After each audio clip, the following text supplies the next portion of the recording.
नमस्कार दोस्तों, स्वागत है आप सभी का। मैं हूं मुकेश चतुर्वेदी और हम सब शामिल हैं चर्चा विद मुकेश में।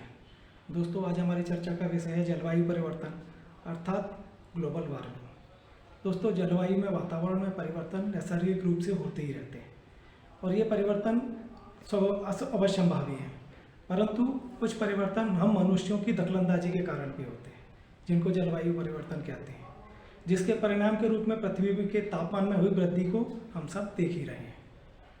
दोस्तों, इसके प्रभाव के बारे में बात करें तो चूँकि पृथ्वी का तापमान बढ़ता है, उसके कारण गर्मी के दिनों में अत्यधिक गर्मी, असमय गर्मी, गर्म हवाओं का चलना, वर्षा के जो दौरान अत्यधिक वर्षा का होना, असमय वर्षा का होना, बाढ़ का आना, भूस्खलन होना, तूफान का आना, सर्दी के दिनों में अत्यधिक सर्दी पड़ना, असमय सर्दी पड़ना, बर्फबारी होना, अत्यधिक बर्फबारी होना, मैदानी इलाकों में बर्फबारी होना, ये सब जलवायु परिवर्तन के कारण ही है।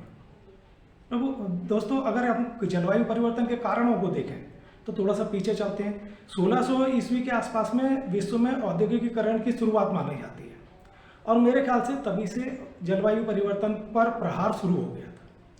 जब ये सब चालू हुआ, औद्योगिकीकरण बढ़ा, तो जो प्रकृति थी उसका दोहन प्रारंभ हुआ।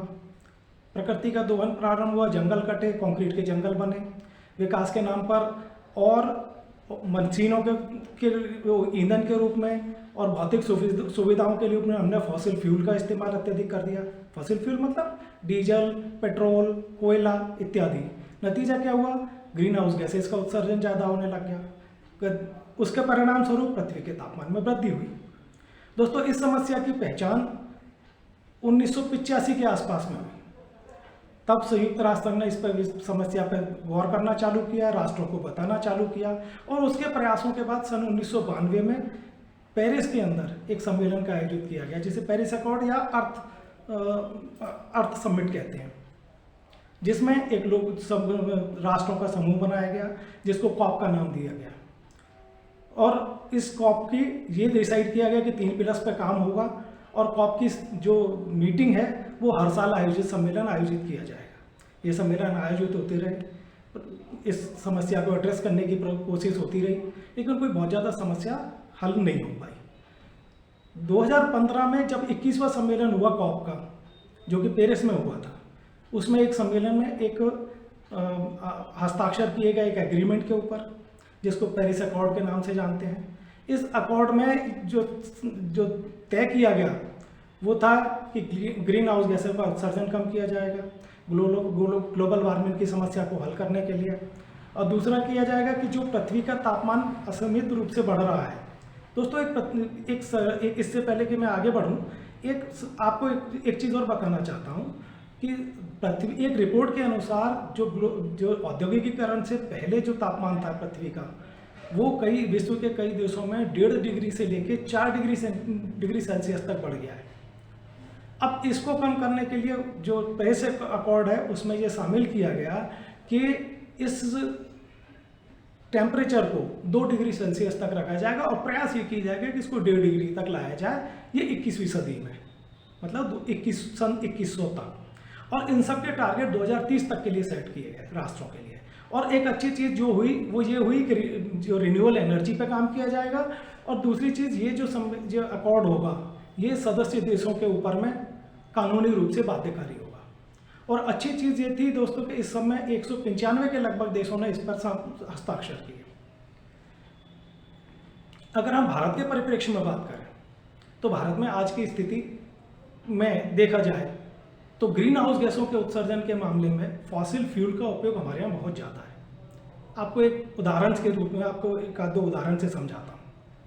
हमारे देश में दोस्तों विद्युत का उत्पादन लगभग 4,02,000 मेगावाट का है, जिसमें से 2,36,000 मेगावाट फॉसिल फ्यूल के उपयोग से, अर्थात कोयले पे आधारित थर्मल पावर प्लांट से होता है, जो कि बहुत ज़्यादा है, जो कि टोटल उत्पादन का लगभग 58% है। इसी प्रकार अगर हम बात करें डीजल और पेट्रोल की, तो डीजल की प्रतिदिन की खपत हिंदुस्तान के अंदर 88.2 करोड़ लीटर है। ऐसे पेट्रोल की जो खपत है प्रतिदिन 37.2 करोड़ लीटर प्रतिदिन है। जो कि ग्रीन हाउस गैसों के उत्सर्जन के लिए सबसे ज़्यादा जिम्मेवार है। तो दोस्तों ये जो इन सब के कारण ग्रीन हाउस गैसेस का उत्सर्जन हो रहा है और पृथ्वी के तापमान में वृद्धि हो रही है, पर्यावरण प्रदूषित हो रहा है। अब दोस्तों हम बात करें कि प्रयासों के बारे में, भारत के प्रयासों के बारे में। दोस्तों भारत ने 2015 में जब पेरिस अकॉर्ड पे साइन किए तो भारत उन गिने चुने देशों में शामिल है जिन्होंने इसके ऊपर में बहुत तीव्रता से ध्यान दिया और अपने प्रयासों से विश्व को लीड करने की कोशिश की है, विश्व के सामने एक उदाहरण प्रस्तुत किया है। अभी जो पेरिस में हुआ जो सम्मेलन था कॉप का, वो 21वां सम्मेलन था, किंतु अगर अभी बात करें तो लास्ट 2021 में ग्लासगो में हुआ सम्मेलन 26वां था। कॉप 26 में हमारे प्रधानमंत्री मोदी जी ने वर्चुअली उसको संबोधित किया था और उन्होंने विश्व के सामने भारत के लक्ष्य आने वाले 2000 सालों के लिए रखे थे, जिनमें अगर भारत के टोटल विद्युत उत्पादन का 50% रिन्यूएबल एनर्जी से उत्पादित करने का लक्ष्य 2030 के लिए रखा। इसी प्रकार कार्बन उत्सर्जन के मामले में 2070 तक नेट जीरो की स्थिति लाने का उन्होंने लक्ष्य निर्धारित किया। इस सब के अलावा भारत सरकार के प्रयास हैं कि सन 2030 तक पेट्रोल और फॉसिल फ्यूल पर आधारित गाड़ियां जो रोड के ऊपर में चल रही हैं, वाहन चल रहे हैं, इनको रोड से हटाने का निर्णय सरकार ने लिया है। अर्थात 2030 तक भारत से फॉसिल फ्यूल का उपयोग लगभग ना के बराबर हो जाएगा। इनके अल्टरनेट के रूप में electric vehicles, biofuels, ethanol, methanol, liquid hydrogen, इन सब का उत्पादन और इन सब पे चलने वाली गाड़ियों का उत्पादन भारत सरकार के देखरेख में किया जा रहा है और ये उल्लेखनीय प्रयास जारी हैं और जल्दी और इनकी सफलता दिख भी रही है। दोस्तों भारत सरकार का लक्ष्य है, जो अभी हम डीजल और पेट्रोल आयात करते हैं, भारत सरकार का लक्ष्य है कि 2030 तक हम लिक्विड हाइड्रोजन में सबसे बड़े निर्यातक के रूप में देखे जाए, जो कि ग्रीन एनर्जी है। दोस्तों ये तो हुई अपने भारत के प्रयासों की बात। अब हम बात करते हैं दोस्तों, हमने बहुत सारे उदाहरण अभी हमने देखे जो ग्लोबल वार्मिंग के कारण होते हैं, आपने भी देखे हुए हैं। मैं बहुत सारे और उदाहरणों पर नहीं जाता, मैं एक छोटा सा उदाहरण आपके सामने रखना चाहता हूँ विश्व पटल का। इंडोनेशिया जैसे देश ने हाल ही में अपनी राजधानी को जकार्ता से ईस्ट काली मिन्नत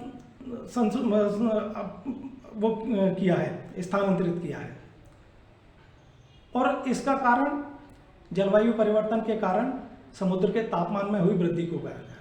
उसका नतीजा ये हो रहा है कि जकार्ता के आने वाले सालों में समुद्र में डूबने का खतरा पैदा हो। और कहा तो यहाँ तक जाता है दोस्तों कि इंडोनेशिया के जो रहवासी हैं, नागरिक हैं, उन्होंने माइग्रेट होना शुरू कर दिया अन्य देशों की ओर।